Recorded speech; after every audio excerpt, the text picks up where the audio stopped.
வணக்கம் ஃப்ரெண்ட்ஸ். இன்னைக்கு நம்ம வீட்ல இருக்க குட்டி செல்லத்துக்கான ரெசிபி தான். 6+ மந்த் பேபியா இருக்கறதுனால நீங்க இது தாராளமா கொடுக்கலாம். ஸோ நெய் விட்ட முருங்கைக்காய் சாம்பாரும் இட்லியும் தான் நம்ம பார்க்க போறோம்.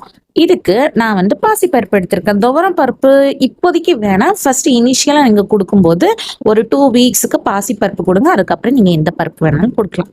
ஸோ இந்த பருப்பை நல்லா கழுகி நம்ம காய்கறி கட் பண்ற டைம் வரைக்கும் போதும். அது வரைக்கும் ஊறட்டும். அதுக்கப்புறமா ஊறின பருப்பை எடுத்து நம்ம குக்கர்ல போட்டுட்டு ஒரு முழு முருங்கைக்காவை குட்டி குட்டியா கட் பண்ணி தோல் சீவி போட்டுக்கலாம். அதுக்கப்புறமா வந்து ஒரு 4-5 சாம்பார் வெங்காயம் போட்டுக்கோங்க. கொஞ்சோண்டு கருவேப்பிலை லாஸ்ட்ல நம்ம தனியா எடுத்துடலாம். கருவேப்பிலை அப்புறம் வந்து ஒரு 5 பல் பூண்டு, ஒரு சின்ன தக்காளியை எடுத்து அதுக்குள்ள அந்த கிளி கிளின்னு இருக்கிறது எல்லாத்தையும் எடுத்து போட்டுட்டு அவுட்டர் லேயர் மட்டும் கட் பண்ணி போட்டுக்கோங்க. அப்புறமா கொஞ்சோண்டு மஞ்சள் தூள், இத்தினோண்டு ஜீரகம், அப்புறமா இந்த சாம்பார் வேகிறதுக்கு தேவையான அளவு இது முங்குற அளவுக்கு தண்ணி ஊற்றிக்கோங்க. அதாவது காய்கறி முங்குற வரைக்கும் தண்ணி ஊற்றிக்கோங்க. அப்புறமா இதுக்கு மேல ஒரு ஸ்பூன் நெய்யும் விட்டுட்டு நல்ல குக்கரை மூடி ஒரு 4 விசில் வச்சு எடுத்துக்கலாம்.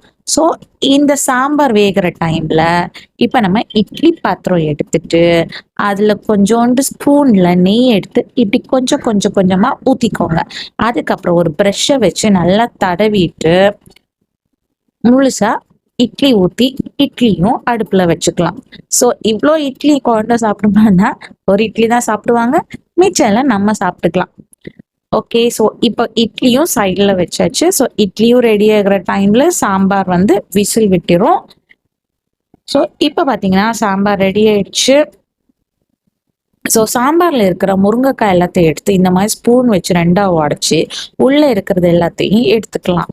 எடுத்துட்டு அதை அப்படியே நம்ம வந்து சாம்பாருக்குள்ள போட்டுட்டு நல்லா மசிச்சு எடுத்துடலாம். நீங்க கண்ணில் தெரிகிற கருவேப்பிலையும் எடுத்துக்கோங்க. ஸோ அவ்வளோதான், நம்மளோட சாம்பார் ரெடி ஆயிடுச்சு. இப்போ வந்து ரெடியான இட்லியில ஒரு இட்லி எடுத்து கிண்ணத்துல வச்சு அது மேல இந்த சாம்பாரை நல்லா தாராளமா ஊற்றி பிசைஞ்சு கொடுத்துருங்க.